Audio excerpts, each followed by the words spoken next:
Teka muna mga kapatid, magnilay muna tayo.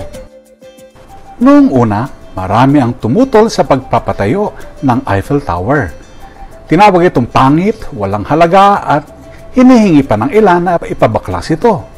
Ngunit sa paglipas ng panahon, ang itinuturing na kapintasan ay naging simbolo ng Paris at kinilala bilang isang obra maestra ng arkitektura. Sa Ebanghelyo mga kapatid, pinapaalala sa atin ni Jesus na makikilala ang isang puno sa kanyang bunga.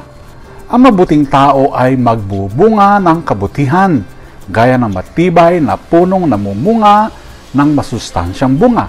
Subalit madalas tayong humuhusga ng mabilis. Hindi natin nakikita ang tunay na halaga ng isang tao.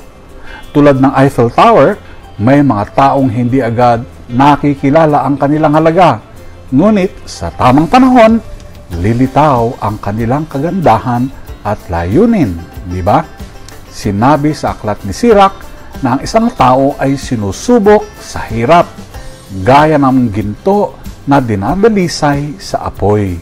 Ang ating ugali sa panahon ng pagsubok ang tunay na naglalarawan sa ating pagkatao. Ayon kay San Pablo, pinapaalala sa atin na ang ating pagsisikap sa Panginoon ay hindi masasayang.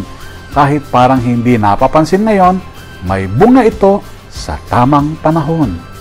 Huwag tayong madaling humusga mga kapatid. Sa halip, pagyamanin natin ang kabutihan sa ating sarili at sa iba. Tulad ng pangako ng Psalm 91, iingatan ng Diyos ang mga nagtitiwala sa Kanya. Mga kapatid, magtiwala tayo sapagkat ang tunay na halaga ng isang tao ay nahahayag sa tamang oras. Amen.